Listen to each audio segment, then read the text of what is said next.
अब याद करिए 2017 के पहले के उत्तर प्रदेश को हर दूसरे तीसरे दिन दंगा होता था। बहनों और भाइयों, इन दंगाइयों का उपचार ही डंडा है। बिना डंडे के मानेंगे नहीं। आप देख रहे होंगे बंगाल जल रहा है, वहां की मुख्यमंत्री चुप है, दंगाइयों को शांति दूत कहती है। अरे लातों के भूत बातों से कहां मानने वाले हैं।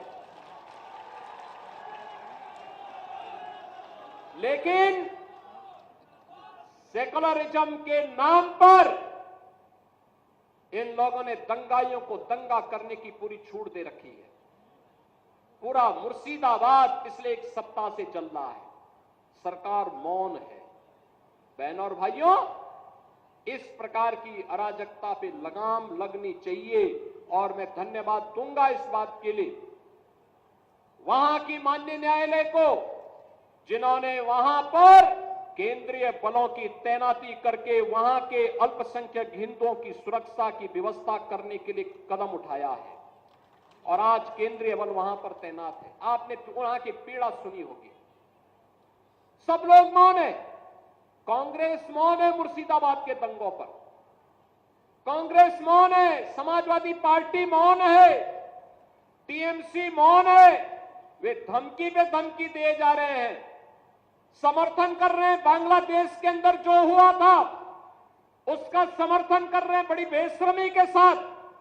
अगर उन्हें बांग्लादेश अच्छा लगता है तो उनको बांग्लादेश ही जाना चाहिए। क्यों भारत की धरती पर बोझा बने हुए हो? क्यों भारत की धरती पे बोझा बने हुए हो? हम आभारी हैं प्रधानमंत्री मोदी जी के और गृह मंत्री अमित शाह जी के, जिन्होंने वक्फ संशोधन अधिनियम को पारित करके गरीबों की जमीनों पर, सार्वजनिक जमीनों पर पड़ने वाली डकैती पर लगाम लगाने का काम इस अधिनियम, संशोधन अधिनियम के माध्यम से पारित किया है। अब ये जमीन जो वापस आएगी, बहनों और भाइयों, इसमें हॉस्पिटल बनेंगे, इनमें गरीबों के लिए मकान बनेंगे, हाई राइज बिल्डिंग बनेगी, यहां पर स्कूल बनेंगे, विश्वविद्यालय बनेंगे, निवेश के लिए लैंड बैंक बनेगा। लेकिन किसी को जमीन पर कब्जा करके गुंडागिर्दी करने की छूट अब नहीं मिलेगी। इसलिए लोग परेशान हैं, क्योंकि जमीन के नाम पर जो लूट थी वह रुकने वाली है और उसलिए इन लोगों को परेशानी है। परेशानी इस बात को लेकर के कि अब गुर्गे खाली हो जाएंगे। तो पहले जो जनता को लूटते थे, इनको अब भय है कि इनके द्वारा पाले गए गुर्गे कहीं भस्मासुर हुए तो कहीं अब इन्हीं को न लूटने लग जाएं। इनके द्वारा अकूत संपत्ति जो अर्जित की गई है उसी पर डकैती न डालने लग जाए।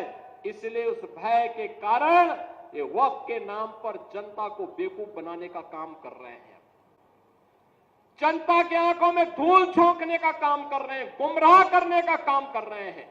लेकिन गुमराह होने की आवश्यकता नहीं।